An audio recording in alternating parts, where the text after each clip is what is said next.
You're out enjoying the nice weather along the river with family and friends when all of a sudden one of you slips and falls in. What would you do? I hoped somebody would help me. Forward, pull forward. Keep your head above water. You don't want to get under a log jam. Chris Jonathan is with Wave Trek Rescues, and she's seen people go into what we call instinctive drowning response, where they're going to start, trying to keep their airway up. Don't. Instead, lean back, keep your feet up. Your feet are downstream, you're looking nose and toes, you're trying to breathe as you're coming through the trough of the wave. Take a breath! Then you turn over and aggressively, and I repeat, aggressively swim to shore at a 90-degree angle. See how he's going? Beautiful. Right there, turn over and head into shore. And never, ever go in after someone. 60% of rescuers are dying trying to save people these days. And that goes to show our flooding events and big water and people are recreating more. It's a sad statistic, but it's true. But you can survive if you know what to do. That's what it's gonna do to you guys. It's gonna put you down. So lean back, feet up, look nose to toes, turn to shore, and swim aggressively. Come up swimming. That's it. Nice. Pull. There you It go. takes incredible Pull. determination, Head back. Use your abs. Come on. complete focus, Press. Knees apart. Up tall. and Hips underneath. gut-wrenching will. Come on. Just tall. 5 more. For Steve Gross to do what most people don't think twice about.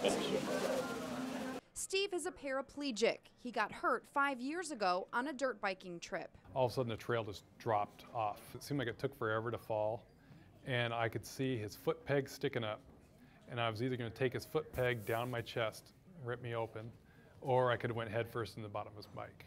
So I went head first in the bottom of his motorcycle. He crushed 3 discs in his neck and broke 2 of his vertebrae, changing his life in an instant. I was told by the doctor that there was very little chance of me ever getting anything back. And at that point, all I could do was turn my head, shrug my shoulders, and had a little bit of arm movement. But that wasn't good enough for Steve. I've always been a person that you tell me I can't do something, and I'll do whatever it takes to prove you wrong. His determination hard at work even then, he searched out and found Pushing Boundaries, an exercise therapy facility in Redmond. When Steve first came here, he was not able to do any of this. And now we're able to have him stand up on his own. Just watch the knees, try to keep him a little bit more separated. So. Just recently, he's also been able to do something amazing. Making it from one room to another is draining, Yeah, it's very exhausting, yeah. but necessary to make gains. They use a lot of traditional exercise moves and equipment here, but there's also something brand new that is very high tech. This is the machine behind me, and it's called the Locomat. 1, 2, 3. Steve gets strapped into a harness and then makes his way up the ramp. A pulley system suspends him. Where I was.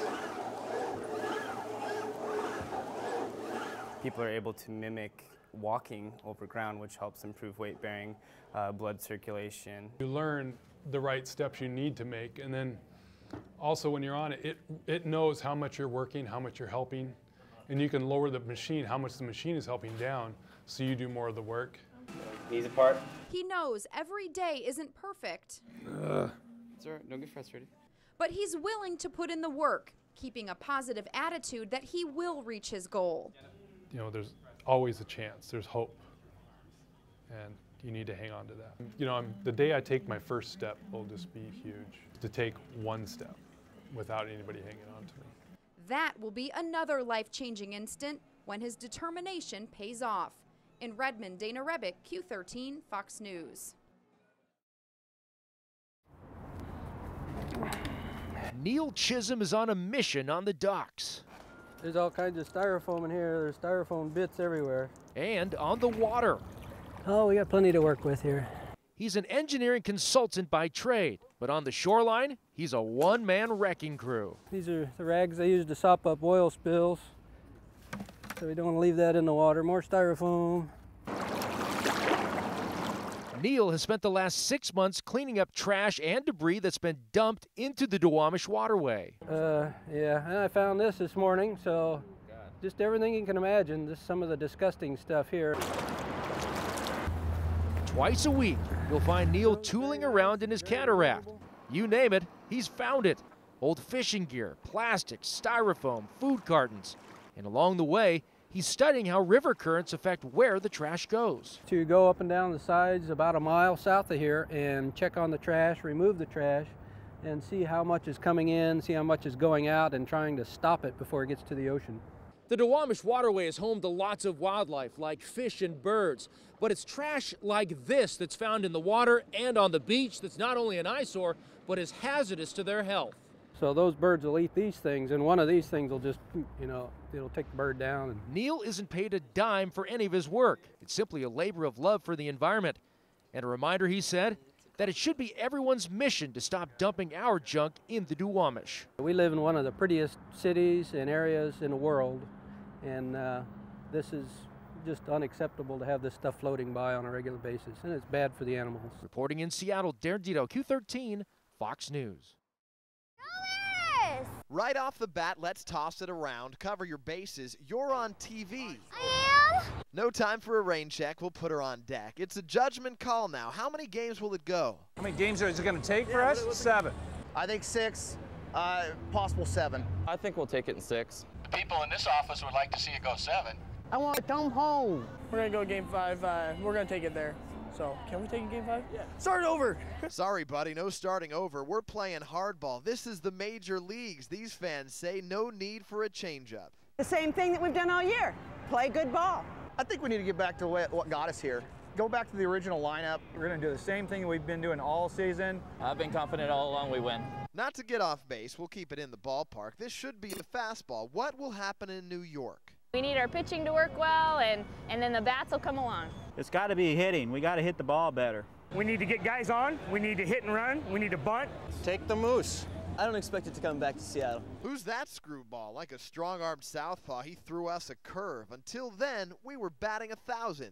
Get out of our slumps, relax, have a good time, win the games. We want the World Series here in Seattle. Yankees, they go all the time. It's time for them to go away. I know I'm a rookie, but we did touch our bases. There was a lot on the ball. Next time, we promise, we'll hit it out to left field. Come on, Eric. One with yourself. Eric, you got to get over. Tough times for the Federal Way High baseball program. This JV squad is down to about half its normal number of players after 7 of them got called up to varsity. That's because 8 varsity players were suspended anywhere between a week to 2 months, accused of drinking at a party over the weekend. They know that they can't be out going to these places and different parties or whatever. They can't be doing that. Every athlete at the school signs a code of conduct contract saying that they won't drink at parties and will leave any party where alcohol is served. They sign a contract when they play baseball, and I assume that they read it before they signed it. But it's not just baseball players who are accused.